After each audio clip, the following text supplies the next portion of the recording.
क्या कभी किसी मूवी ने आपको ऐसा महसूस कराया है कि जैसे आप सिर्फ उसे देख नहीं रहे बल्कि उसे जी रहे हैं? क्या कभी ऐसा हुआ है कि किसी किरदार का दर्द, उसकी लड़ाई, उसकी जीत आपको अपनी लगे? आपका डियर लिसनर्स, हमारे चैनल पर स्वागत है। आज हम बात करने वाले हैं उस सिनेमैटिक मास्टरपीस की जिसने सिर्फ एनिमेशन की दुनिया में ही नहीं बल्कि लाखों दिलों में एक खास जगह बनाई है। मैं बात कर रही हूँ Demon Slayer Kimetsu no Yaiba the movie Infinity Castle की। ये सिर्फ एक फिल्म नहीं है, ये एक अनुभव है, एक ऐसा इमोशनल रोलर कोस्टर जहां हर मोड़ पर आपको अपने आंसू और अपनी सांसें थामनी पड़ेंगी। आज हम बात करेंगे उस रॉ इमोशन की, उन सैक्रिफाइसेस की, उन फ्रेंडशिप्स की और उस होप की जो इस फिल्म का दिल है। हम गहराई में उतरेंगे उन किरदारों के साथ जिन्होंने हमें हंसाया, रुलाया और जिंदगी के कुछ सबसे बड़े सबक सिखाए। डियर लिसनर्स, अगर आपका कोई मूवी में फेवरेट कैरेक्टर है जिसकी स्टोरी आप जानना चाहते हैं तो आप ऊपर दिए गए टाइम स्टैम्प में उसकी स्टोरी देख सकते हैं और बाकी की वीडियो को स्किप कर सकते हैं। अगर आप हर कैरेक्टर के दीवाने हैं तो फिर बने रहिए हमारे साथ। मूवी की शुरुआत होती है उबुयाशिकी मैंशन से, जहां डीमन स्लेयर के लीडर कागाया और उनकी वाइफ लेडी अमने की उस हिस्टोरिकल डेथ से पहले कागाया से मिलने डीमन स्लेयर का एक मेंबर स्टोन हशीरा ग्योमी आता है, जिसे डीमन स्लेयर्स में सबसे ताकतवर माना जाता है।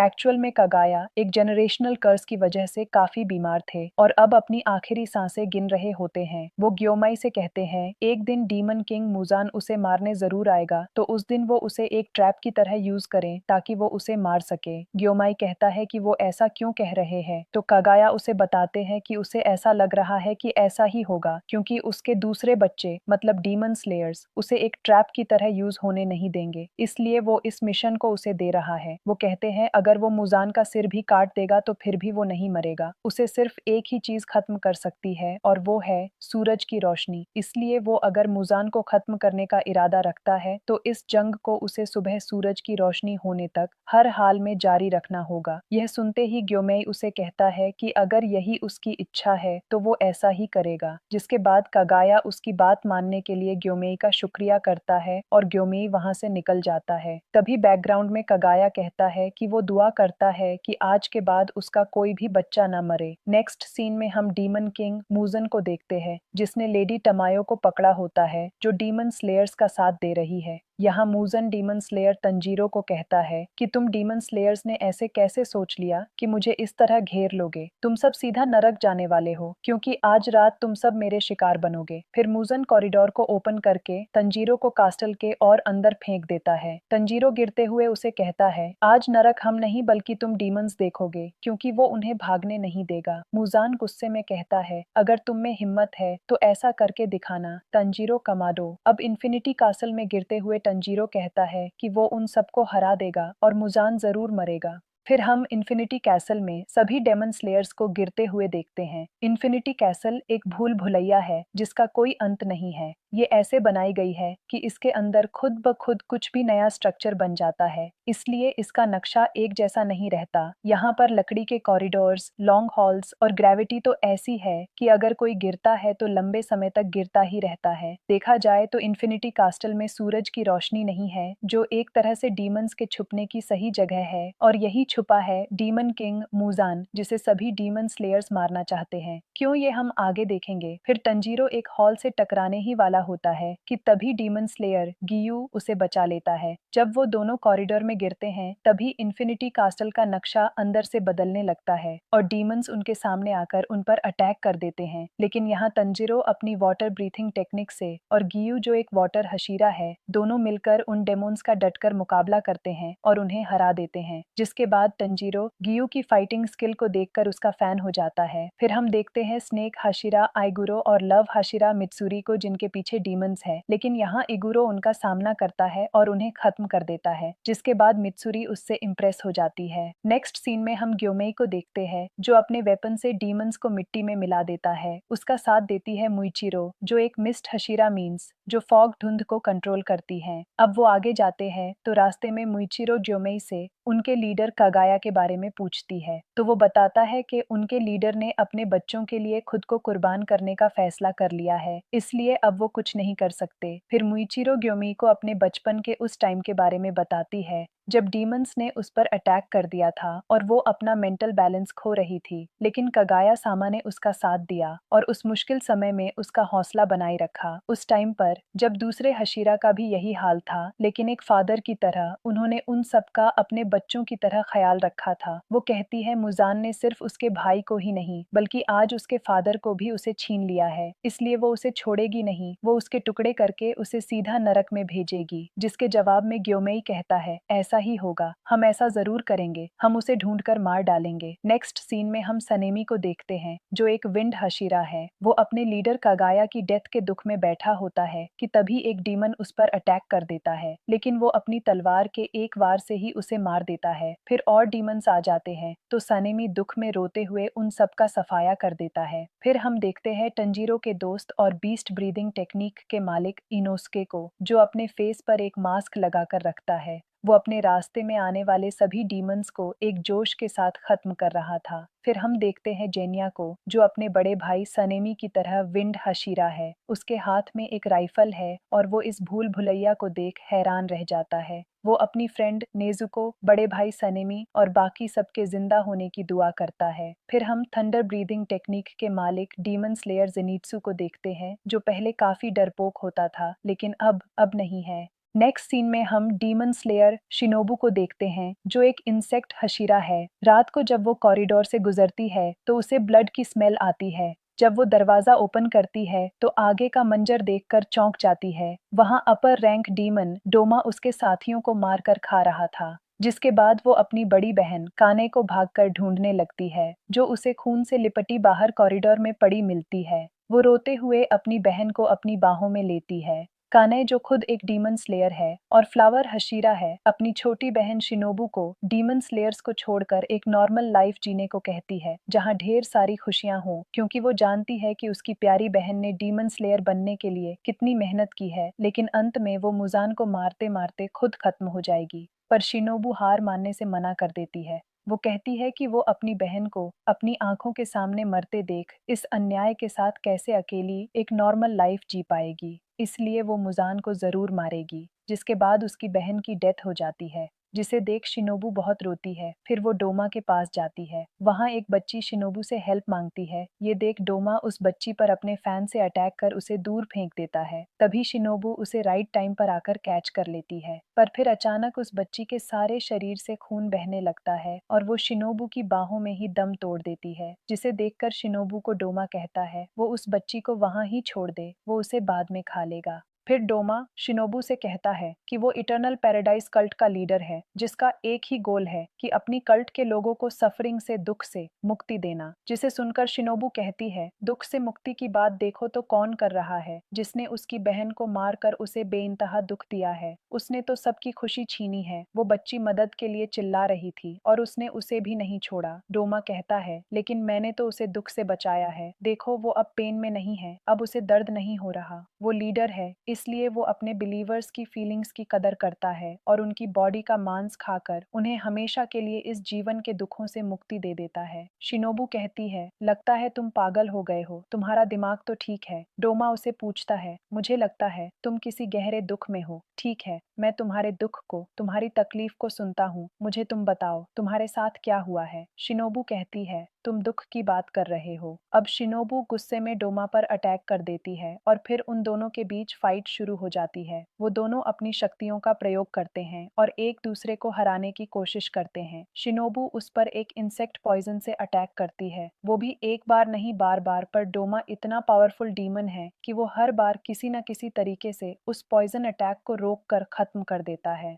फिर हम बैकग्राउंड में डोमा के बचपन को देखते हैं, जब डोमा की colourful eyes, white hair, sweet voice को देखकर उसके पेरेंट्स को लगा कि वो भगवान का एक गिफ्ट है। उन्हें लगा कि वो एक स्पेशल चाइल्ड है जिसे भगवान की आवाज सुनाई देती है। इसलिए उन्होंने लोगों की मदद करने के लिए एक न्यू रिलीजन बनाया, जिसे इटर्नल पैराडाइज कल्ट का नाम दिया गया। उनके विश्वास को देख डोमा भी अपने पेरेंट्स का साथ देने के लिए तैयार हो गया, हालांकि उसने कभी भगवान की आवाज सुनी नहीं थी। सभी उसकी पूजा करते थे, उसके आगे दुआ मांगते थे, जो असल में उसे बहुत तंग करता था। बच्चे उसके सामने रोते हुए आते थे और कहते थे कि वो दुख में है। वहीं यूथ उससे पूछने के लिए आता था कि वो अपनी जिंदगी में क्या करें, उन्हें कुछ समझ नहीं आ रहा। उन्हें ऐसा देखकर उसे लगता था कि क्या उनका दिमाग सही है, क्योंकि वो रोते हुए अपनी दुख भरी लाइफ स्टोरी सुनाकर उसके सामने झुककर भीख मांगते थे, ताजो वो उन्हें स्वर्ग जाने का कोई रास्ता बता सके। उनका ये दुख देखकर वो रोने लग जाता था, क्योंकि वो उन्हें कैसे समझाए कि स्वर्ग तो होता ही नहीं है, ये तो बस एक फेरी टेल है, एक मनगढ़ंत कहानी है जो इंसानों ने अपने दुख को कम करने के लिए आप ही बनाई है, क्योंकि ना ही भगवान और ना ही बुद्धा जैसा कोई इस दुनिया में होता है। ये लोग जो सदियों से यहाँ रह रहे हैं, ये एक छोटी सी सच्चाई को नहीं समझ पा रहे। जब वो मरेंगे तब वो हमेशा के लिए राख में मिल जाएंगे, वो कुछ भी फील नहीं करेंगे, उनका दिल और दिमाग दोनों रुक जाएंगे और आखिर में वो धरती में ही समा जाएंगे। यही तो किस्मत होती है उस हर एक लिविंग बीइंग, उस हर जीवत प्राणी की जो इस धरती पर जन्म लेता है। लेकिन वो इस सिंपल से सच को समझना नहीं चाहते और अपनी इसी मूर्खता की वजह से जिंदगी भर दुख में जीते हैं। डोमा कहता है वो इन मूर्ख लोगों को खुशी देना चाहता था, वो उन्हें इस दुख से बचाना चाहता था, इसीलिए तो उसका जन्म हुआ था। अब प्रेजेंट में शिनोबू डोमा से फाइट करते हुए सोचती है इस पर किसी भी पॉइजन का असर क्यों नहीं हो रहा।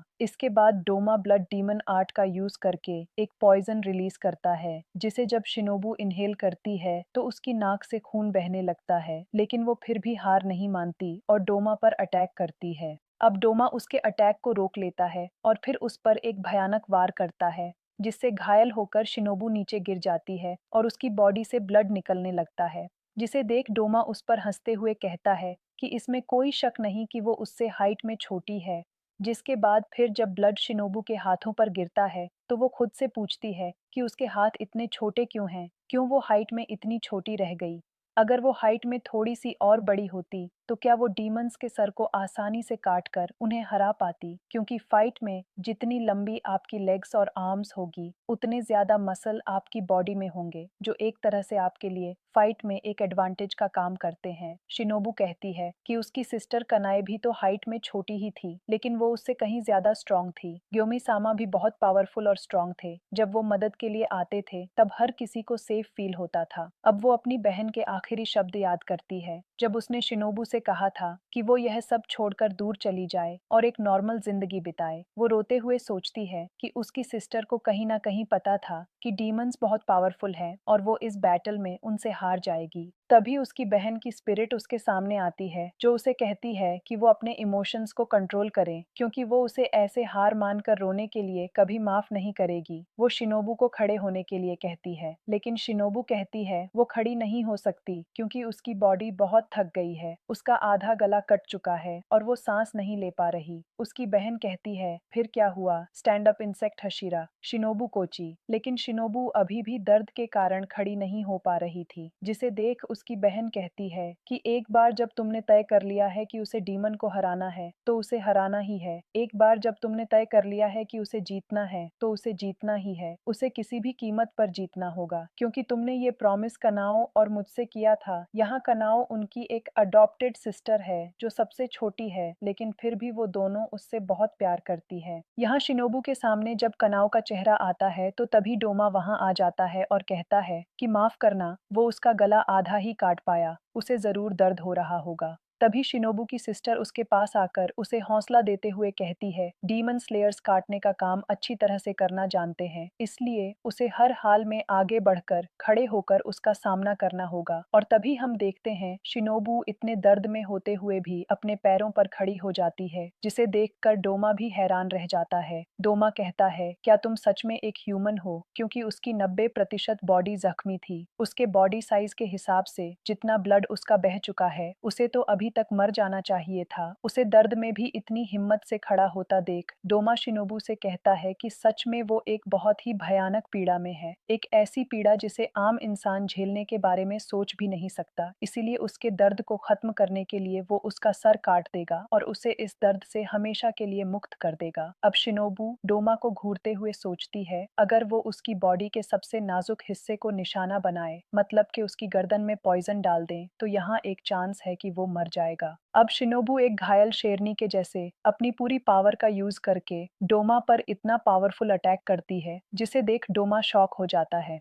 एक ऐसा अटैक जिसमें शिनोबू लगातार डोमा पर हर तरफ से इतनी स्पीड से अटैक करती है कि डोमा उसके अटैक्स को रीड तक नहीं कर पा रहा था। और आखिर में वो पल आता है जब शिनोबू अपना लास्ट अटैक डोमा पर करती है और अपनी तलवार डोमा की गर्दन में मारकर उसे सीलिंग में गाड़ देती है। ये सीन बहुत ही पावरफुल था। अब टाइम यहाँ पर रुक जाता है क्योंकि शिनोबू इस मोमेंट में अपने मन में कहती है कि मैंने कभी सोचा था कि खुशियां हमारे साथ हमेशा रहेंगी और हम इस खुशी के रास्ते पर हमेशा दूर तक चलते रहेंगे। लेकिन जब उसका ये भ्रम टूट गया तब पहली बार उसे समझ आया कि खुशी तो बस एक पतले कांच के ग्लास पर टिकी होती है। और फिर जैसे ही उन्हें डीमन अटैक से बचा लिया गया वैसे ही वो चाहती थी कि वो भी बड़ी होकर स्ट्रांग बने ताजो वो भी उन लोगों को प्रोटेक्ट कर सके जिनकी खुशी का वो ग्लास अभी तक टूटा नहीं है। यहाँ खुशियों का मतलब फैमिली से है क्योंकि उस अटैक में शिनोबू के पेरेंट्स की डेथ हो चुकी थी और वो और उसकी बड़ी बहन ही बचे थे। इसलिए उन दोनों बहनों ने तब एक प्रॉमिस किया था कि वो साथ मिलकर जितने हो सके उतने डीमन को खत्म करेंगे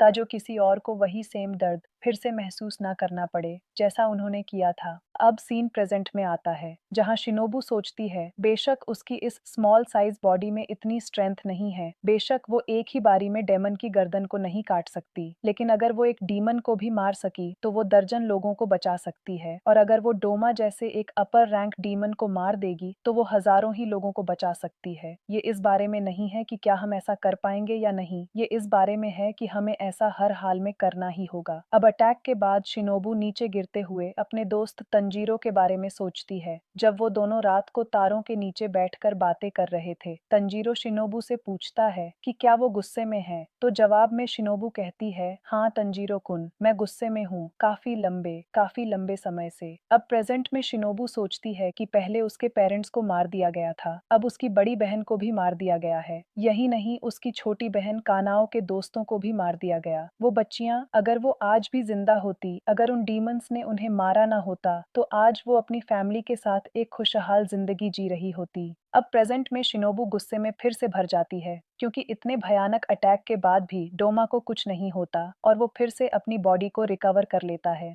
शिनोबू सोचती है कि इस बास्टर्ड पर किसी भी पॉइजन का असर क्यों नहीं हो रहा। तभी डोमा पूरी तरह से रिकवर होकर अपनी पावर से गिरती हुई शिनोबू को अपनी तरफ खींचता है और उसे अपने गले से लगा लेता है। वो उसे अपनी बाहों में इतनी जोर से हग करता है कि शिनोबू ठीक से सांस तक नहीं ले पा रही थी। फिर डोमा जोर जोर से रोते हुए शिनोबू को कहता है कि सब कुछ खत्म हो जाने के बाद भी एक जिद्दी इंसान की तरह फिर भी लगे रहना यही इंसानों की सबसे बड़ी कमजोरी है और सबसे अच्छी खूबसूरती भी। इंसानों की यही तो बात है जो उसे हौसला देती है। वो शिनोबू को कहता है, चलो हम हमेशा के लिए एक हो जाएं। अगर उसकी कोई आखिरी विश है तो वो उसे जरूर सुनना चाहेगा। शिनोबू कहती है, मेरी यही आखिरी विश है कि तुम नरक में जलकर एक भयानक मौत मरो। अब शिनोबू की अडॉप्टेड सिस्टर कानाओ वहां भागते हुए आती है और अपनी सिस्टर को आवाज देती है। यहाँ शिनोबू कानाओ को अपने हाथ से एक इशारा करती है जिसके बाद डोमा की जोरदार जकड़न से शिनोबू के हाथ से उसकी तलवार छूटकर नीचे गिर जाती है, जिसे देख कानाओ जोर से चिल्लाती है क्योंकि उसकी फैमिली का आखिरी मेंबर उसकी प्यारी बहन भी अब इस दुनिया को छोड़कर हमेशा के लिए चली गई थी। फिर हमें दिखाया जाता है कि कानाओ अपनी फ्लावर ब्रीथिंग टेक्निक से डोमा की नेक पर अटैक करती है, लेकिन डोमा उसके वार को रोक लेता है और बच जाता है।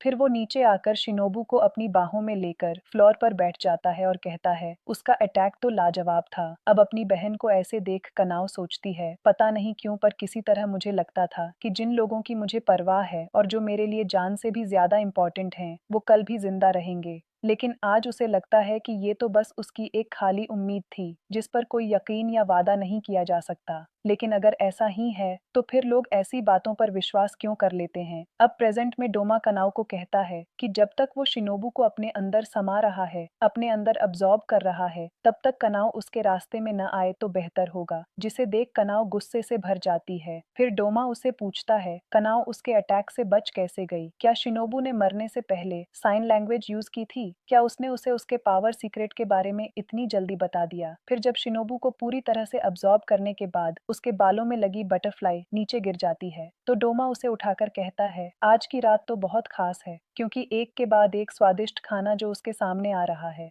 जिसे सुनकर कनाओ गुस्से से भर जाती है। दूसरी तरफ जब तंजीरो गियू के साथ भाग रहा होता है तो तंजीरो का क्रो वहां आता है जो बोलना जानता है। इन क्रोज को कसुगाई क्रोज कहते हैं जो हर एक डीमन स्लेयर को कम्युनिकेशन करने के लिए दिया गया है। वो तंजीरो को शिनोबू की डेथ की न्यूज देता है, जिसे सुनकर तंजीरो शॉक हो जाता है। उसे शिनोबू का वो हंसता हुआ चेहरा याद आता है, जिसके बाद उसकी आंखों में आंसू आ जाते हैं क्योंकि उसने अपनी सबसे प्यारी दोस्त को खो दिया था। तभी गियू की नजर उस क्रो पर जाती है जिसके पैरों में एक टैलिस्मन होता है। फिर हमें डीमन स्लेयर्स के न्यू लीडर किरिया को दिखाया जाता है, जिसके माथे पर भी सेम वैसा ही टैलिस्मन लगा होता है। इस टैलिस्मन को इन्फिनिटी कासल का मैप बनाने के लिए यूज किया जाता है, ताजो क्रोज इन्फिनिटी कासल में जो भी ऑब्जर्व करते हैं, जो भी देखते हैं, किरिया और उसकी टीम इस रियल टाइम इंफॉर्मेशन का यूज करके वो मैप रेडी कर सके और मुजान को ढूंढ सके। यहाँ किरिया कगाया का इकलौता बेटा है जो उसकी डेथ के बाद डीमन स्लेयर्स का न्यू लीडर बनकर अपनी डीमन स्लेयर आर्मी को बैटल में गाइड कर रहा होता है। असल में मुजन ने उसकी सारी फैमिली को मार डाला था, जिसमें उसके पेरेंट्स और दो बहनें भी शामिल थीं, जिसका बदला अब वो मुजान को मारकर लेना चाहता है। लेकिन यहाँ उसने एक फैमिली कर्स के कारण एक बच्ची का भेष बनाया है। वो अपने साथियों के साथ मिलकर इन्फिनिटी कासल का मैप बना रहा होता है और साथ ही सभी डीमन स्लेयर्स को क्रोज के साथ इन्फिनिटी कासल में गाइड कर रहा होता है। ताजो अगर कोई वीक डीमन स्लेयर किसी अपर रैंक डीमन से फाइट कर रहा होता है तो क्रो उसकी पोजीशन रीड करके ये इन्फॉर्मेशन किरिया तक पहुंचाए, जो किसी पावरफुल डीमन स्लेयर को उसकी हेल्प के लिए वहां भेज सके। फिर हम थंडर ब्रीदिंग टेक्निक के मालिक और डीमन स्लेयर जेनित्सु को देखते हैं, जिसके कानों के अंदर एक सेंसिंग पावर है, जिसे वो आसपास अगर कोई भी डीमन है तो उसकी प्रेजेंस को अपने कानों से सुन लेता है। एक कॉरिडोर में पहुंचकर वो सोचता है, वो डीमन यही कही है, उसे मेरे सामने तो आना ही होगा चाहे कुछ भी हो जाए। उसके बाद वो इन्फिनिटी कासल के और अंदर गिरता है। वो सोचता है कि हमारी जिंदगी के वो प्यारे और अनमोल लोगों के लिए हमें हमेशा लगता है कि वो कल परसों भी जिंदा रहेंगे, पर ये तो बस हमारी एक चाहत होती है, कोई पक्का वादा नहीं है। वो लोग हमेशा हमारे साथ आखिर तक जिंदा रहेंगे ऐसा हम मान लेते हैं, पता नहीं क्यों लोग ऐसा सोचने लगते हैं। फिर जेनित्सु एक जगह पहुंचता है और अपनी सुनने की शक्ति का यूज करके कहता है कि मैं जानता हूं कि तुम यहीं हो, इसलिए सामने आ जाओ। अब एक आवाज अंधेरे से कहती है कि तुम्हें अपने भाई से ठीक से बात करनी सीखनी चाहिए। फिर काइगाकू दरवाजा खोलकर अंदर आता है और जेनित्सु को देखकर कहता है कि वो तो पहले की तरह अभी भी एक डरपोक लग रहा है। काइगाकू को देख जेनित्सु कहता है, काइगाकू तुम तो डीमन बन गए थे, इसीलिए वो उसे अब अपना भाई नहीं मानता। यहाँ पर काइगाकू जेनित्सु का अडॉप्टेड बड़ा भाई है। फिर काइगाकू जेनित्सु से कहता है कि वो अभी भी वैसा ही है, वीक और हाइट में छोटा। उसने हशीरा बनने के बाद फर्स्ट फॉर्म के अलावा क्या कुछ और भी सीखा है? यहाँ जेनित्सु गुस्से से भर जाता है। वो काइगाकू से पूछता है कि उसके पास थंडर ब्रीथिंग टेक्निक थी, फिर भी वो डेमोन क्यों बना? उसके डेमोन बनने के बाद उनके गुरु कुवाजिमा ने शर्म की वजह से अपना पेट काटकर सुइसाइड कर लिया। वो एक स्लो और दर्दनाक मौत थी, क्योंकि जब कोई रिचुअल सुइसाइड करता है उस टाइम अगर आपके पास आपका सिर काटने के लिए कोई नहीं है तो फिर आप मरने से पहले एक लंबा समय तड़फते हैं। काइगाकू कहता है, मुझे इससे कोई फर्क नहीं पड़ता, क्या मुझे दुखी होना चाहिए? मुझे उन लोगों के मरने से कोई फर्क नहीं पड़ता जो मेरी वैल्यू नहीं करते। अगर वो बूढ़ा आदमी तड़पते हुए मरा है तो अच्छा ही हुआ। मैंने उसके लिए कितना कुछ किया लेकिन फिर भी वो उसकी रिस्पेक्ट नहीं करता था। वो बूढ़ा मुझे छोड़ तुम जैसे कचरे को अपना नेक्स्ट सक्सेसर, नेक्स्ट लीडर बनाना चाहता था। जेनित्सु कहता है कि मुझे तो सिर्फ थंडर ब्रीथिंग की फर्स्ट फॉर्म आती थी, लेकिन उसे तो फर्स्ट फॉर्म के अलावा बाकी सब फॉर्म्स आती थी। इसके बावजूद भी उसे उनके गुरु कुवाजिमा के लिए बुरा लग रहा है कि उनके पास एक ढंग का सक्सेसर नहीं था जिसे सभी फॉर्म्स आती हो। फिर काइगाकू गुस्से और जेलसी में कहता है, जेनित्सु तुम खुद को मुझसे कंपेयर मत करना। अब उनके बीच फाइट शुरू हो जाती है, जिसमें जेनित्सु काइगाकू के गले पर कट लगा देता है। जेनित्सु की स्ट्रेंथ देख काइगाकू हैरान रह जाता है और सोचता है कि वो गलत था, ये वो वीक इंसान नहीं है जिसे वो जानता था, ये तो कोई और ही है। अब फ्लैशबैक में हम काइगाकू को एक पावरफुल अपर रैंक डीमन से फाइट में हारने के बाद उसके पैरों में गिरकर अपनी जान की भीख मांगते हुए देखते हैं। काइगाकू उस डीमन की स्ट्रेंथ देखकर उसे इम्प्रेस हो जाता है, जिसके बाद वो उस डीमन के हाथों मुजान का ब्लड पीकर डीमन बन जाता है, जो बाद में उसके गुरु की मौत का कारण बनता है। अब प्रेजेंट में काइगाकू सोचता है ये हमेशा रोते रहने वाला लड़का जिसके पास ना कोई स्किल थी ना हिम्मत, वो मुझ जैसे एक पावरफुल डीमन को हरा दे, ऐसा हो ही नहीं सकता। चाहे उसमें कितनी भी स्ट्रेंथ आ जाए, वो अब भी मेरे सामने कुछ भी नहीं है। अब काइगाकू जेनित्सु को कहता है तुम और उस बूढ़े आदमी दोनों को ही मर जाना चाहिए था, क्योंकि वो उससे ज्यादा प्यार करता था, इसीलिए वो उसे सक्सेसर बनाना चाहता था। जहां जेनित्सु सोचता है कि उनके गुरु ने उसे थंडर ब्रीदिंग की फर्स्ट फॉर्म और काइगाकू को फर्स्ट फॉर्म के अलावा बाकी सब फॉर्म्स इसलिए सिखाई थी ताकि वो साथ में मिलकर जॉइंट सक्सेसर्स बन सके। लेकिन काइगाकू आज डीमन बनने के बाद भी इस बात को समझने से इनकार कर रहा है।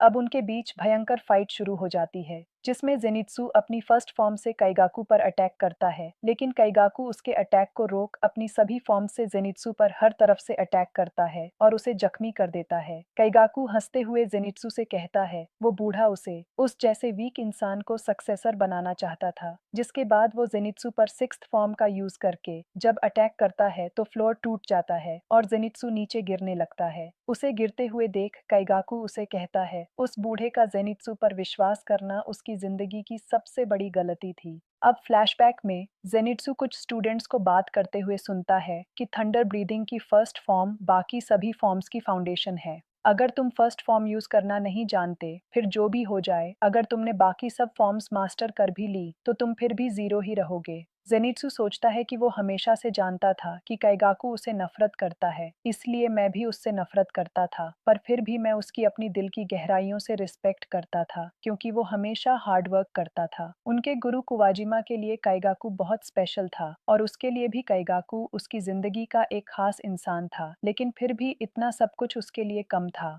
अब प्रेजेंट में जेनित्सु अपने गुरु से माफी मांगता है और कहता है कि आज से उसके और काइगाकू के रास्ते अलग हो गए हैं। फिर जेनित्सु अपने बड़े भाई से भी माफी मांगकर अपनी अभी नई बनाई सेवेंथ फॉर्म का यूज करके काइगाकू पर एक पावरफुल अटैक करता है, जिसे उसका सिर एक ही वार से धड़ से अलग हो जाता है और नीचे गिरने लगता है। काइगाकू उसकी इस टेक्निक को देख उसे पूछता है कि क्या उस बूढ़े ने कोई सेवेंथ फॉर्म भी बनाई थी जो वो उसे उससे छुपाकर सिखाता रहा था। अब जेनित्सु भी काइगाकू के साथ नीचे गिर रहा था, क्योंकि जख्मी होने के कारण अब उसमें भी स्ट्रेंथ नहीं बची थी। काइगाकू गुस्से और जेलसी में आग बबूला होकर कहता है ये लड़का जो सिर्फ फर्स्ट फॉर्म जानता था, वो उसे कैसे हरा सकता है। वो ये कभी एक्सेप्ट नहीं कर सकता कि वो एक लूसर से हार गया। लेकिन वो हारा नहीं है, क्योंकि जेनित्सु भी तो उसके साथ ही नीचे गिर रहा है। उसकी बॉडी के अंदर कोई स्ट्रेंथ नहीं बची और अब वो भी उसके साथ नीचे गिरकर मर जाएगा। तभी वहां युशिरो आ जाता है, जो एक डेमन है, लेकिन यहाँ वो डेमन स्लेयर का साथ दे रहा है।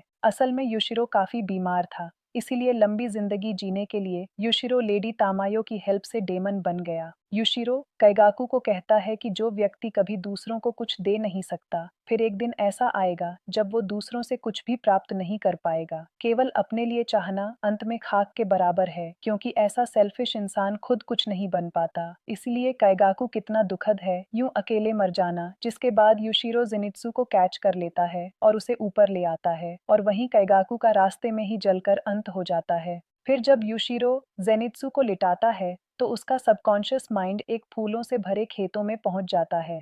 खांसने की आवाज सुनकर जब वो पीछे देखता है तो उसे नदी के दूसरी तरफ अपने प्यारे गुरु कुवाजिमा दिखाई देते हैं, जिन्हें देख जेनित्सु दंग रह जाता है। वो उनसे काइगाकू के साथ न रहने के लिए माफी मांगता है। वो कहता है कि वो उनका एहसान कभी नहीं चुका पाएगा। जब वो जिंदा थे तब वो हशीरा उन्हें प्राउड फील करवाने के लिए बनना चाहता था। वो उसे माफ कर दे, वो प्लीज उसे माफ कर दे। वो जरूर उसे नफरत करने लगे होंगे। जिनित्सु अपने गुरु को कहता है कि वो कुछ बोलते क्यों नहीं। फिर जब वो अपने प्यारे गुरु की तरफ आगे बढ़ने लगता है तो उसका पैर झाड़ियों में फंस जाता है और वो उसे निकालते हुए जोर जोर से रोने लग जाता है, लेकिन वो नहीं निकलता। तभी अचानक से गुरु कुवाजिमा रोते हुए कहते हैं जेनित्सु, मुझे तुम पर गर्व है।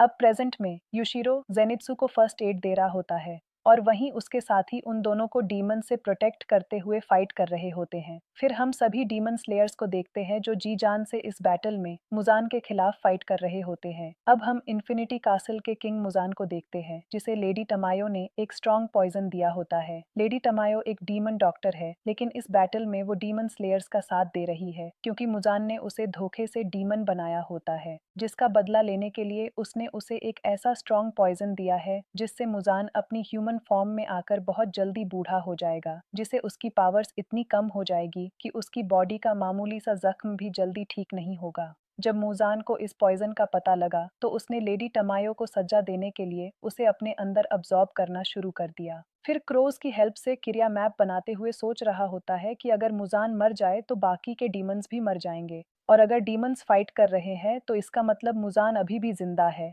मुजान की पावर को लेडी टमायो ने काफी हद तक कम कर दिया है, इसलिए इससे पहले कि मुजान की पावर्स वापस आ जाएं, हमें हर हाल में उसे हराना होगा। लेकिन किरिया एक 8 साल का लीडर है, वो निराश हो जाता है और सोचता है कि इस इतनी बड़ी इन्फिनिटी कास्टल में क्या हम मुजान को खोज भी पाएंगे। तभी उसके मरे हुए फादर कगाया की स्पिरिट उसे मोटिवेट करते हुए कहती है कि वो अच्छा कर रहा है, मुजान जरूर सामने आएगा, क्योंकि वो मरने से पहले उसके सामने भी तो आया था। फिर मोटिवेशन मिलने के बाद किरिया सोचता है सभी डीमन स्लेयर्स की स्ट्रेंथ खत्म होने से पहले हमें मुजन को खोजना ही होगा। नेक्स्ट सीन में हम एक मास्क मैन को देखते हैं जो तंजीरो की बहन नेजुको की केयर कर रहा होता है, जो एक डीमन बनने के बाद एक गहरी नींद में चली गई है। ये मास्क मैन तंजीरो और नेजुको का मास्टर है, जिसने इन दोनों को ट्रेन किया है। मास्टर ने नेजुको को लेडी टमायो की बनाई गई मेडिसिन भी दी है, जिससे वो अपनी ह्यूमन फॉर्म में वापस आ जाएगी। अगर ऐसा होता है, अगर नेजुको फिर से ह्यूमन बन जाती है, तो ऐसा होना मुजान की सनलाइट को फेस करने की इच्छा को हमेशा के लिए खत्म कर देगा, क्योंकि नेजुको ही वो एक इकलौती डीमन है जो सनलाइट को फेस कर सकती है और जो उसकी रोशनी में जाकर जलेगी नहीं। मास्टर कहता है कि उसे लगता है कि ये लॉन्ग बैटल आज रात खत्म हो जाएगी, इसीलिए नेजुको हिम्मत मत हारना, तंजीरो हिम्मत मत हारना, डीमन स्लेयर्स हिम्मत मत हारना।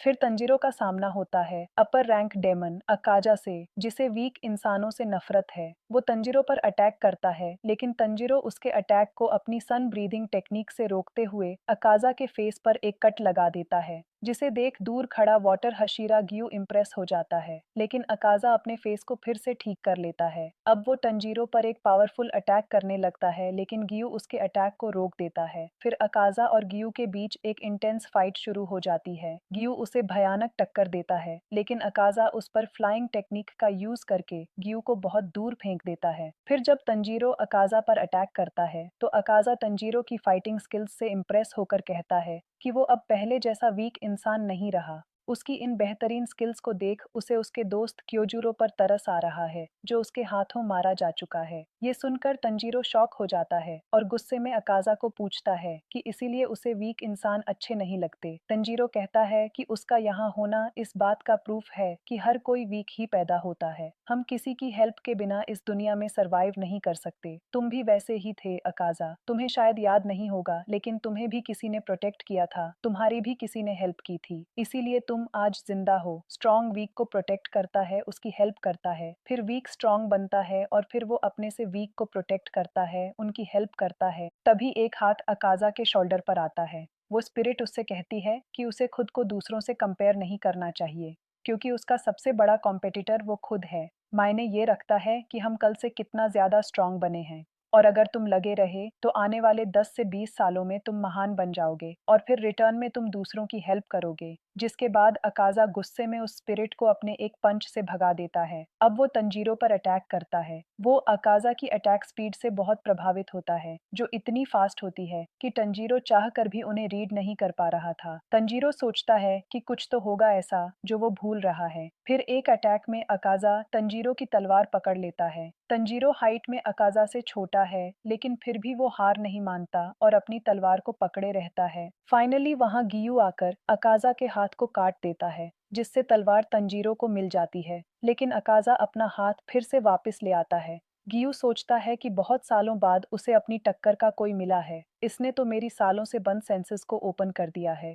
अब उसे समझ आ रहा है कि जिंदगी और मौत की जंग हमारी बॉडी की स्ट्रेंथ को कितना पुश कर सकती है। फिर गियू अपनी पूरी पावर से अकाजा पर अटैक करता है। तंजीरो देखता है कि गियू अकाजा की अटैक स्पीड को मैच कर पा रहा था। अब उन दोनों के बीच भयंकर फाइट होती है, जिसे तंजीरो दूर से देखकर अकाजा के अटैक्स को रीड कर रहा होता है, जिसे अकाजा टाइम से पहले ही रोक लेता है। वो जानना चाहता था कि अकाजा ऐसा कैसे कर पा रहा है। फिर उसे अपने दोस्त इनोसुक के साथ अपनी एक पुरानी कॉन्वर्सेशन याद आती है जिसमें इनोसुक कहता है कि वो डेमंस के अटैक को पहले ही जान जाता है कि वो उसकी बॉडी के किस पार्ट पर अटैक करेंगे और ऐसा वो अपनी बॉडी की सेंसेस की वजह से कर पाता है क्योंकि जब भी कोई उसकी बॉडी के आगे या पीछे से अटैक करने के लिए उस पार्ट पर नजर टिकाता है तो उसकी बॉडी को पता चल जाता है कि अब उस पार्ट पर अटैक होने वाला है। फिर तंजीरो इनोस्के से पूछता है कि अगर ऐसा है तो फिर हम डीमंस पर अटैक कैसे कर पाएंगे क्योंकि वो भी तो हमारे अटैक को रोक सकते हैं। इनोस्के बताता है कि एक बार ग्रैंडमा उसके पीछे बैठी थी जिसके बारे में उसकी बॉडी को पता नहीं चला था। जब उसने अचानक पीछे देखा तो वो सरप्राइज हो गया। ऐसा इसलिए हुआ क्योंकि ग्रैंडमा उसे नुकसान पहुंचाने के इरादे से नहीं आई थी, वो अनजाने में वहां बैठी थी, इसलिए उसे डीमन पर अटैक न करने का इरादा रखकर उस पर अनजाने में अटैक करना होगा। फिर तंजीरो इस तकनीक का उपयोग करके अकाजा पर हमला करता है, लेकिन पता नहीं कैसे अकाजा उसके हमले को रोक लेता है। अब तंजीरो सोचता है कि वो कहाँ गलती कर रहा है, क्या है जो वो भूल रहा है। फिर उसे अपने बीमार फादर के साथ अपनी एक पुरानी कॉन्वर्सेशन याद आती है। यहाँ वो उसे ट्रांसपेरेंट वर्ल्ड टेक्निक के बारे में बताते हैं। फिर एक रात वो एक बेयर को उनके घर की तरफ आता देख उसे मारने के लिए तंजीरो को अपने साथ ले जाते हैं।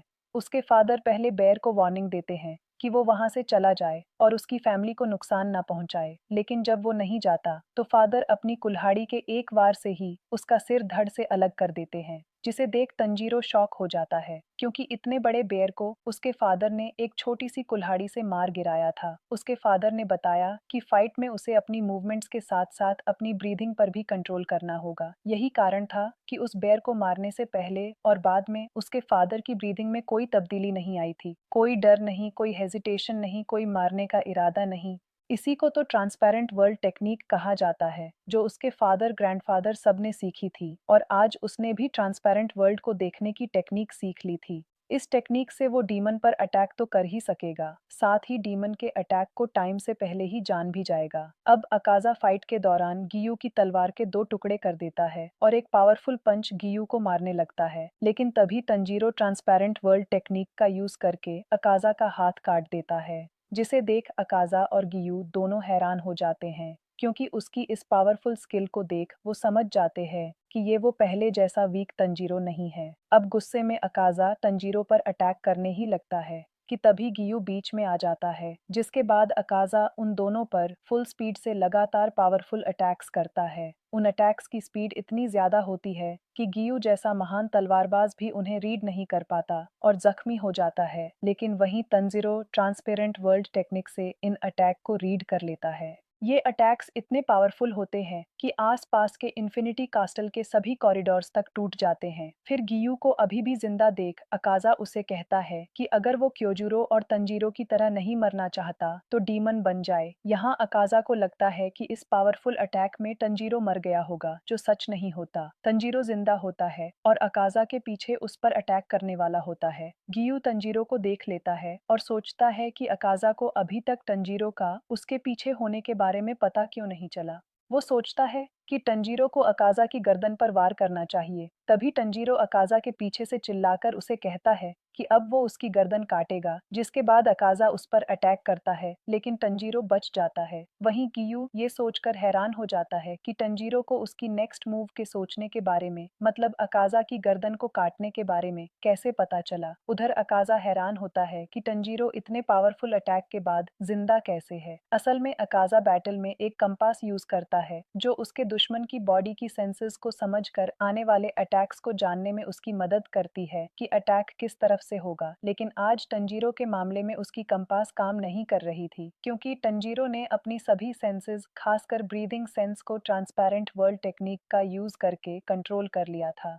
जिससे अकाजा उसकी नेक्स्ट मूव को जान नहीं पाता और तंजीरो अपने कहे मुताबिक एक ही वार में अकाजा की गर्दन काट देता है। उस मोमेंट गियू सोचता है कि उसने हजारों सालों से एक भी ऐसा ह्यूमन नहीं देखा जिसकी सभी बॉडी सेंसेस बंद हो। हालांकि अकाजा इतना पावरफुल डीमन होने के बाद भी अपनी सेंसेस रोक नहीं सकता, लेकिन तंजीरो वो ऐसा कर पा रहा था। वहीं अकाजा सोचता है कि आज उसकी सदियों की मार्शल आर्ट को मास्टर करने की मेहनत तंजीरो के सामने जीरो हो चुकी है, क्योंकि उसकी आंखों में ना कोई नफरत, ना कोई गुस्सा, ना कोई लड़ने का इरादा, ना कोई सेंस नजर आ रही थी। तभी अकाजा की गर्दन नीचे गिरने ही वाली होती है कि अकाज़ा उसे अपने हाथों से पकड़ लेता है और कहता है कि अभी नहीं, जिसे देख तंजीरो उसकी गर्दन पर फिर से अटैक करता है और उसकी गर्दन काट देता है।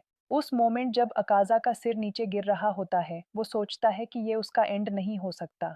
इस जगह पर तो बिल्कुल नहीं। वो स्ट्रांग बनेगा, उसे स्ट्रांग बनना होगा, सबसे स्ट्रांग। तभी उसका सिर नीचे गिरता है और राख हो जाता है। आखिरकार एकाज़ा की लोअर बॉडी भी नीचे गिर जाती है। अपनी तलवार को देखते हुए तंजीरो कहता है कि वो जीत गए। अब तंजीरो अपनी तलवार उठाने लगता है, लेकिन वो उससे उठाई नहीं जाती, जैसे उसके सभी बॉडी मसल फ्रीज हो गए हो। जिसे देख गियू उसे पूछता है कि क्या वो ठीक है, लेकिन तभी गियू अकाज़ा की लोअर बॉडी को फिर से तंजीरो की तरफ आते हुए देखता है। इसे पहले गियू कुछ कह पाता, अकाज़ा तंजीरो पर अटैक कर देता है, लेकिन किस्मत से तंजीरो की बॉडी मूव हो जाती है और वो उस अटैक से बच जाता है।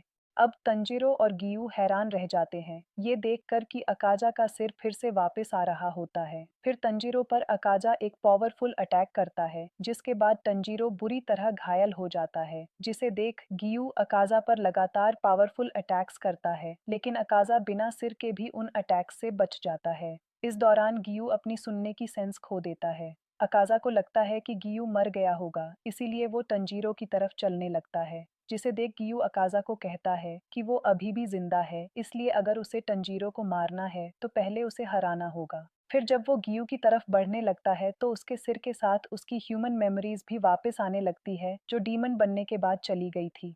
उसकी मेमोरी में उसकी मंगेतर कोयुकी उसका हाथ पकड़कर रोते हुए कहती है, हकुजी, रुक जाओ, प्लीज रुक जाओ।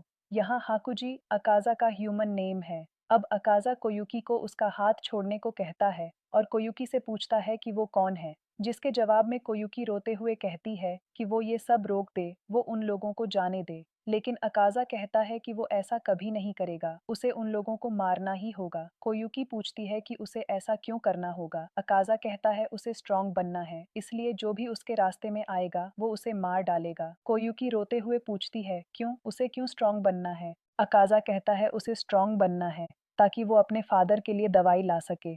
उसे स्ट्रांग बनना है ताकि वो चुराए हुए पैसों के साथ भाग सके, ताकि वो उन विलेजर्स को हरा सके जो बदला लेने वापस आएंगे, ताकि उसे मैजिस्ट्रेट से चोरी करने के लिए सख्त सजा ना मिल सके। ऐसी सजा जिसमें अगर वो एक बार फिर से पकड़ा गया तो उसके हाथ काटे जा सकते थे। छोटा अकाज़ा पहले भी 3 बार चोरी कर चुका था और तीनों बार पकड़ा भी गया था, जिस कारण मैजिस्ट्रेट ने उसकी बाहों पर 3 स्ट्राइप्स टैटूज बनवाए थे ताकि जो लोग जान सके कि वो एक चोर है। यही कारण था कि डीमन अकाज़ा की बॉडी पर फेस पर ब्लैक स्ट्राइप्स बनी हुई थीं। मैजिस्ट्रेट कहता है कि छोटा अकाज़ा एक डीमन है, क्योंकि हर बार इतनी सख्त सजा मिलने के बाद भी वो फिर से चोरी करता है। वो 11 साल का बच्चा नहीं, एक डीमन है। जिसके बाद छोटा अकाज़ा कहता है उसने सही कहा, वो डीमन है, इसलिए ये डीमन फिर से चोरी करेगा और इस बार ये डीमन पकड़ा नहीं जाएगा। फिर जब छोटा अकाज़ा घर वापस लौटता है तो उसे बैड न्यूज़ मिलती है कि उसके फादर ने सुसाइड कर लिया है, क्योंकि जब उन्हें पता चला कि उनकी मेडिसिन लाने के लिए अकाज़ा ने फिर से तीसरी बार चोरी की है और अब उसके बच्चे को उसकी वजह से कड़ी सजा दी जा रही है, तो अपने बच्चे का बर्डन कम करने के लिए वो मौत को गले लगा लेते हैं ताकि उनका बच्चा अच्छी जिंदगी जी सके। हम देखते हैं कि अकाज़ा के फादर की हेल्थ इतनी खराब हो चुकी थी कि उनकी हड्डियां तक दिखने लगी थीं, इसलिए छोटा अकाज़ा अपने फादर को कुछ हेल्थी खिलाना और अच्छी दवाई देना चाहता था, जिसके लिए वो चोरी करता था। अपने लास्ट लेटर में अकाज़ा के फादर उसे अपनी लाइफ को नए सिरे से स्टार्ट करने को कहते हैं ताकि वो एक अच्छी और खुशहाल जिंदगी जी सके। छोटा अकाज़ा कहता है कि क्या गरीब लोगों को जीने का कोई हक नहीं है। वो अपने फादर की कब्र को अपने गले से लगाकर रोते हुए कहता है कि इस दुनिया के लोग गार्बेज है, इसलिए सबको मर जाना चाहिए। जिसके बाद अकाज़ा गुस्से में विलेजर्स से फाइट करता है और सबको धूल चटा देता है। इस फाइट को दूर से एक मार्शल आर्ट्स डोजो का मास्टर केइजो देखकर बहुत खुश होता है। वो अकाज़ा की फाइटिंग स्किल्स की प्रशंसा करता है और उसे उसका स्टूडेंट बनने को कहता है, लेकिन अकाज़ा गुस्से में मना करते हुए कीजो से ही फाइट करने लग जाता है, लेकिन कीजो अकाज़ा को वहीं ढेर कर देता है। फिर वो दोनों डोजो पहुंचते हैं। हॉल में चलते हुए मास्टर केजो अकाज़ा को बताते हैं कि उनके पास कोई स्टूडेंट नहीं है, यही कारण है कि उन्हें ऑड्स जॉब्स करके अपना पेट पालना पड़ता है, इसीलिए जब वो यहाँ नहीं होगा तो वो चाहेगा कि तब वो उसकी बीमार बेटी कोयुकी का ध्यान रखे। असल में उसकी वाइफ ने कोयुकी की ना ठीक होने वाली बीमारी को देखते हुए कुछ टाइम पहले ही सुइसाइड कर लिया था। अकाजा कहता है कि एक चोर को उसकी बेटी के पास रुकने से उसे कोई प्रॉब्लम नहीं है। मास्टर कीजो कहते हैं कि उसे ऐसे चोर से कोई प्रॉब्लम नहीं है जो एक साथ कई लोगों को धूल चटा दे, जिसे सुनकर अकाजा हैरान हो जाता है। अब वो कोयुकी के रूम में जाते हैं जहां वो खांस रही होती है, जिसे देख अकाजा को अपने खांसते हुए फादर का चेहरा याद आ जाता है, जो बीमार होने के लिए अकाजा से माफी मांगते हैं। फिर मास्टर केइजो अकाजा को कोयुकी से मिलवाते हैं और वहां से अपनी जॉब पर निकल जाते हैं। अब अकाजा कोयुकी की टेक केयर करना शुरू कर देता है ताजो उसका फीवर नीचे आ सके। कोयुकी हमेशा बार बार अकाजा को उसकी हेल्प के लिए शुक्रिया कहती है।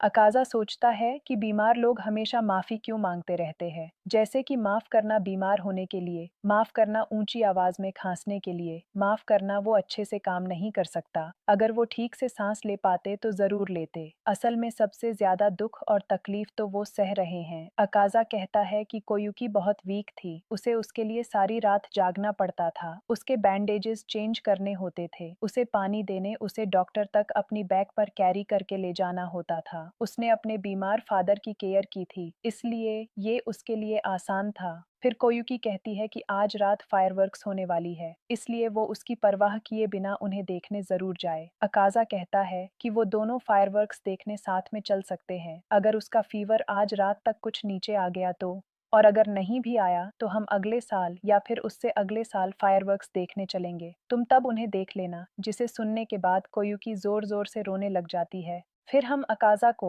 मास्टर कीजो से ट्रेनिंग लेते हुए देखते हैं। अकाजा सोचता है कि एक आम इंसान जो एक सामुराई भी नहीं है, वो एक इतनी बड़ी जमीन और डोजो का मालिक कैसे हो सकता है। कहा जाता है कि मास्टर कीजो ने एक बार एक ओल्ड मैन को लुटेरों से बचाया था। उसकी फाइटिंग स्किल्स से इम्प्रेस होकर उस ओल्ड मैन ने उसे अपनी जमीन और डोजो का अगला वंशज बना दिया था। लेकिन उस ओल्ड मैन के बाकी स्टूडेंट्स जो खुद को वंशज मानते थे, उसके इस डिसीजन से खुश नहीं थे। पास का डोजो मास्टर कीजो के डोजो को हरास करता था, इसलिए उनके पास कोई स्टूडेंट नहीं रहा। लेकिन यहाँ ट्रेनिंग के साथ साथ कोयुकी की टेक केयर करना उसके दिल को सुकून देता था। फिर 3 साल बाद वो 18 और कोयुकी 16 साल की हो गई। अब कोयुकी कम ही बीमार होती थी और नॉर्मल लाइफ जी पा रही थी। फिर एक दिन मास्टर केजो अकाजा को कहते हैं कि कोयुकी ने उसे बताया है कि वो उसे पसंद करती है, इसीलिए क्या वो इस डोजो का अगला वंशज बनने के लिए तैयार है। जिसे सुनकर अकाजा तो हैरान रह ही जाता है, वही कोयुकी भी काफी घबरा रही होती है। अकाजा सोचता है कि उस जैसा चोर ऐसा फ्यूचर सपने में भी नहीं सोच सकता, एक ऐसा फ्यूचर जहां पर कोई उसको खुली बाहों से एक्सेप्ट करेगा। शायद जैसा कि उसके फादर ने कहा था कि उसे एक अच्छी और खुशहाल जिंदगी की शुरुआत करनी चाहिए, एक धुंधली सी उम्मीद कि वो फिर से नई शुरुआत कर सकता है, अब बेकाबू होकर बहुत बड़ी हो गई है। जिसके बाद अकाजा झुककर मास्टर कीजो का प्रपोजल एक्सेप्ट कर लेता है, जिसे देख कोयुकी भी खुश हो जाती है।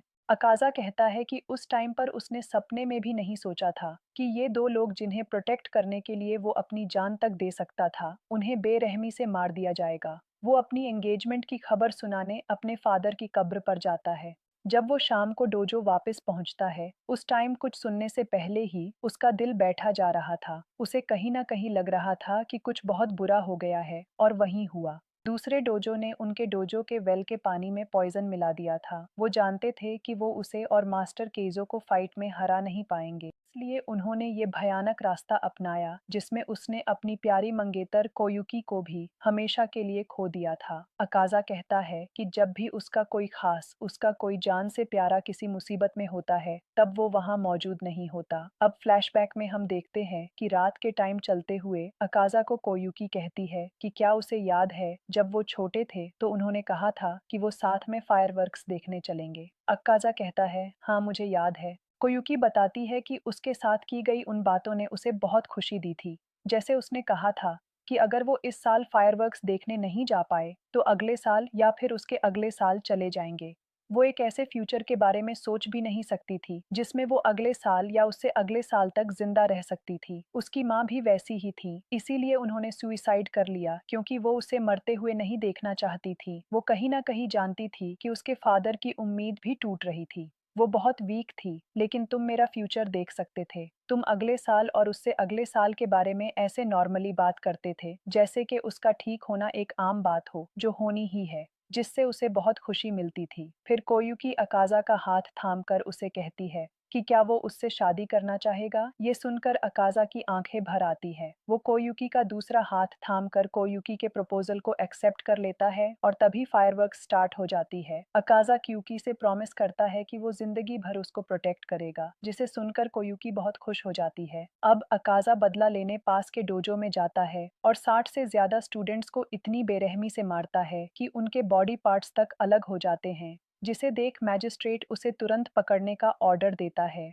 वापस आते टाइम अकाज़ा मुश्किल से ही चल पा रहा था। रास्ते में उसकी मुलाकात डीमन किंग मुजान से होती है, जो उसकी किलिंग्स की न्यूज़ सुनकर वहां आता है। मुजान कहता है कि वो इतनी दूर से उसे देखने आया था, लेकिन वो तो एक ह्यूमन निकला। अकाज़ा गुस्से में मुजान को उसके रास्ते से हटने को कहते हुए उस पर अटैक कर देता है, लेकिन मुजान अपने एक हाथ को सीधा अकाज़ा के सिर में घुसा देता है और कहता है कि वो 12 स्ट्रॉन्ग डीमंस बनाने के बारे में सोच रहा है। क्या वो उनमें से एक बनना चाहेगा? क्या वो उसके दिए गए इतने सारे ब्लड के साथ जिंदा रह पाएगा? यहाँ अकाज़ा कहता है कि अब उसे अपने जिंदा रहने या ना रहने से कोई फर्क नहीं पड़ता, क्योंकि अब तो उसका सब कुछ ही खत्म हो चुका है। जिसके बाद अकाज़ा की एक आंख से खून के आंसू गिरने लग जाते हैं। अकाज़ा कहता है फिर वो डीमन बन गया, उसने अपनी सभी यादें खो दी और फिर से ताकत पाई। जब वो सोचता है तो देखता है कि उसके पास तो प्रोटेक्ट करने के लिए कुछ भी नहीं बचा। इस दुनिया में जिसमें उसने अपने परिवार को खो दिया था, वो भी जिंदा नहीं रहना चाहता था। वो 100 सालों से बार बार वही बेमतलब का खून खराबा दोहरा रहा था, जो उसे अपनी लाइफ की एक बोरिंग और शर्मनाक स्टोरी लगती है। अकाज़ा कहता है कि अगर वो आज मर भी जाए तो फिर भी वो वहां नहीं जा पाएगा जहां पर उसके वो 3 जान से प्यारे लोग चले गए हैं। अब प्रेजेंट में अकाज़ा कहता है कि तुम्हारी हिम्मत कैसे हुई मुझे वो पास्ट याद दिलाने की। जिसके बाद अकाज़ा का आधा सिर वापस आ जाता है, जिसे देख गियू और तंजीरो दोनों शॉक हो जाते हैं। अब अकाज़ा गियू पर अटैक करने लगता है। ये देख तंजीरो अपनी तलवार उठाता है और आगे बढ़ते हुए सोचता है कि वो जरूर जीतेंगे, इसके लिए चाहे उन्हें अकाज़ा का सिर बार बार ही क्यों ना काटना पड़े। तंजीरो को पास आता देख अकाज़ा उसके हाथ से तलवार अलग कर देता है, लेकिन फिर भी तंजीरो अकाज़ा के फेस पर एक जोरदार पंच मार देता है। उस पंच से उसे अपने मास्टर कीजो की याद आ जाती है, जो ट्रेनिंग में गलती करते छोटे अकाज़ा को ऐसे ही पंच मारकर गाइड किया करते थे। यहाँ अकाज़ा सोचता है कि उसे वीक लोगों से नफरत है। वीक लोग ईमानदारी से फाइट नहीं करते, वो वेल में पॉइजन डाल देते हैं। वीक्स में हिम्मत की कमी होती है, वो बहुत आसानी से हार मान जाते हैं। उन्होंने उन वीक लोगों को मार डाला जिन्हें वो प्रोटेक्ट करना चाहता था। उन्होंने उसके कीमती डोजो को खून से अपवित्र कर दिया। अकाज़ा कहता है कि मैं अपने फादर की लास्ट विश तक को भी पूरा नहीं कर सका। अब अकाज़ा गियू पर एक पावरफुल अटैक करने लगता है, जिसे देख तंजीरो उसे बचाने के लिए भागता है। अकाज़ा सोचता है कि उसे वीक लोगों को मारना ही होगा, क्योंकि उसे उनसे नफरत है। अब तंजीरो गियू को प्रोटेक्ट करते हुए धक्का देकर नीचे गिरा लेता है। तभी वो देखता है कि अकाज़ा उस पावरफुल अटैक को अपने पर ही लॉन्च कर देता है और खुद को बुरी तरह से जख्मी कर देता है, जिसे उसका आधा सिर और बॉडी के कई पार्ट्स भी कट जाते हैं, जिसे देख गियू और तंजीरो दोनों शॉक हो जाते हैं। तंजीरो सोचता है कि अकाज़ा ने खुद पर ही अटैक क्यों किया और वो अटैक करने से पहले उसे देख मुस्कुराया क्यों था। उसे लगा जैसे अकाज़ा ने उसे मुस्कुराकर शुक्रिया किया है। असल में जब तंजीरो गियू को निस्वार्थ भावना से प्रोटेक्ट कर रहा था, तब ये बात अकाज़ा के मन को डीपली हिला देती है, क्योंकि पास्ट में वो भी ऐसा ही था। वो भी अपने प्यारे लोगों को प्रोटेक्ट करने के लिए अपनी जान तक दे सकता था। जिसके बाद अकाज़ा वहां से जाने लगता है। वो अपनी बॉडी को फिर से वापस आने से रोकते हुए कहता है कि फाइट खत्म हो चुकी है, क्योंकि वो हार गया है, इसलिए अब वो नरक में जाने के लिए तैयार है। फिर चलते चलते वो रुक जाता है, क्योंकि उसके फादर की स्पिरिट उससे मिलने आती है। अकाज़ा उनसे पूछता है कि क्या वो ठीक है, अब वो किसी पेन में तो नहीं है। फादर कहते हैं शुक्रिया हकुजी, अब वो बिल्कुल ठीक है। अकाज़ा अपने फादर के पैरों में गिरकर उनसे रोते हुए कहता है कि वो उसे माफ कर दे, क्योंकि वो अपनी जिंदगी की फिर से एक अच्छी शुरुआत नहीं कर पाया, वो हार गया। तभी फादर अपना हाथ अकाज़ा के सिर पर रखते हुए उसे हौसला देते हैं। तभी वो हाथ मास्टर कीजो के हाथ में बदल जाता है। मास्टर कीजो कहते हैं कोई बात नहीं, चाहे वो जो भी बन जाए, एक बेटा तो एक बेटा ही रहेगा, एक स्टूडेंट स्टूडेंट ही रहेगा, वो उसे कभी नहीं छोड़ेगा, लेकिन अब वो उसे स्वर्ग नहीं ले जा पाएगा। जिसके बाद अकाजा की आंखों में आंसू आ जाते हैं। तभी वो हाथ अकाजा के बाल जोर से पकड़ता है, जो डीमन किंग मूजान का होता है। मूजान अकाजा से कहता है कि ऐसे हार मानने से वो स्ट्रांग नहीं बन पाएगा। क्या वो ऐसा ही अंत अपने लिए चाहता है? अकाजा भटक जाता है और सोचता है कि वो तो स्ट्रांग बनना चाहता था, सबसे स्ट्रांग। तो फिर क्या हुआ अगर उसकी गर्दन कट गई? वो फिर भी उन सबको मार सकता है, वो अभी भी स्ट्रांग बन सकता है, उसे अपना प्रॉमिस पूरा करना होगा। तभी कोयुकी की स्पिरिट वहां आती है और अकाजा के फेस को अपने हाथों में लेती है। अकाजा अपनी प्यारी मंगेतर को देख बहुत इमोशनल हो जाता है। कोयुकी अकाजा को कहती है, शुक्रिया हकुजी, उसने बहुत कुछ किया है, लेकिन अब वो बस कर दे, अब सब ठीक है। जिसे सुनकर अकाजा जोर जोर से रोने लग जाता है और फिर वो अपने सदियों के बाद मिले प्यार को कसकर गले से लगा लेता है। वो रोते हुए कोयुकी को कहता है कि वो उसे माफ कर दे, क्योंकि वो अपना प्रॉमिस पूरा नहीं कर पाया, वो उसे प्रोटेक्ट नहीं कर पाया। अकाजा अपने पास्ट फेलियर्स और डीमन बनने के बाद अपनी जिंदगी के लिए गहरा पछतावा और शर्म महसूस कर रहा होता है। कोयुकी कहती है कि उसे खुशी है कि अकाजा ने उन्हें याद किया और वो वापस आ गया है। फिर उसके फादर और मास्टर कीजो की स्पिरिट खुशी से अकाजा को कहती है, हकुजी, तुम्हारा घर वापस लौटने पर स्वागत है।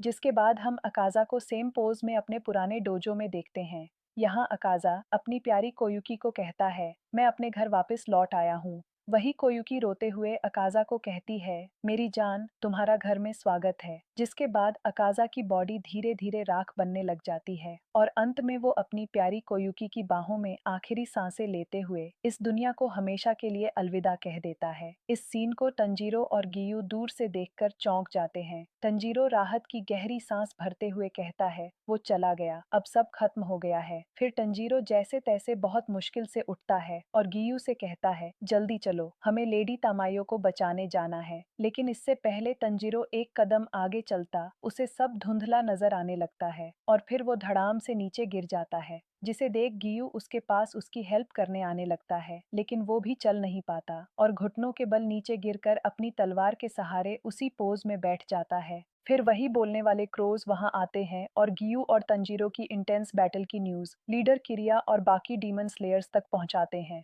सभी डीमन स्लेयर्स उनके लिए चिंतित हो जाते हैं और जल्दी से उनकी हेल्प करने के लिए उसी तरफ आगे बढ़ने लगते हैं। वहीं यूचिरो जेनित्सु की टेक केयर कर रहा होता है और उसके साथ ही उन्हें डीमन से प्रोटेक्ट कर रहे होते हैं। अब हम डीमन स्लेयर्स इनोस्के, जेनिया और सानेमी को भी इन्फिनिटी कैसल में डीमन से फाइट करते हुए देखते हैं।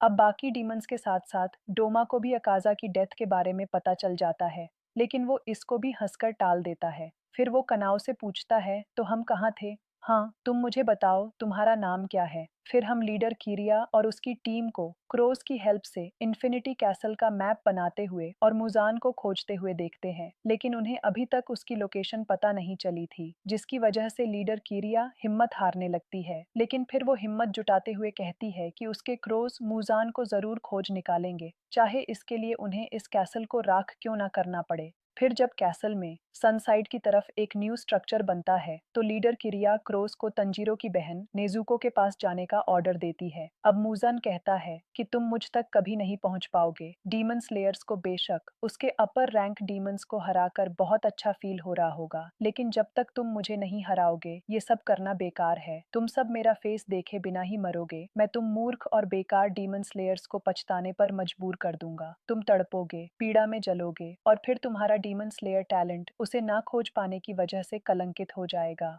मूवी के लास्ट में गियू और तंजीरो के पास उनके क्रोज आते हैं और उन्हें ऐसे बुरी तरह जख्मी हालत में देखकर निराश हो जाते हैं। वो उन दोनों के पास आकर कहते हैं, मरना क्या, मरने के बारे में तो सोचना भी मत। और इसी के साथ हमारी ये एनिमे मूवी बहुत सारे इंस्पिरेशनल मैसेजेस के साथ यही एंड हो जाती है। जिंदगी में सबसे बड़ी लड़ाई तलवार से नहीं, दिल से लड़ी जाती है। तंजीरो, जेनित्सु, अकाजा सबने हमें सिखाया कि दर्द कितना भी गहरा क्यों ना हो, अगर दिल में उम्मीद है तो अंधेरा कभी जीत नहीं सकता। फैमिली, सैक्रिफाइस, लव, ये वो चीजें हैं जो हमें इंसान बनाती हैं। हम सबके अंदर अपने अपने डीमंस हैं, डर, अकेलापन, हार और टूटे सपने। लेकिन याद रखो, हर बार गिरने के बाद उठना ही असली जीत है। ये टाइम तुम्हारा है, ये जिंदगी तुम्हें आजमाएगी, रुलाएगी, तोड़ेगी, लेकिन तुम हारने के लिए पैदा नहीं हुए हो। तुम्हारे अंदर वो ताकत है जो पहाड़ हिला सकती है। और वो प्यार है जो किसी भी अंधेरे को रोशनी में बदल सकता है। इस मूवी ने हमें यही सिखाया है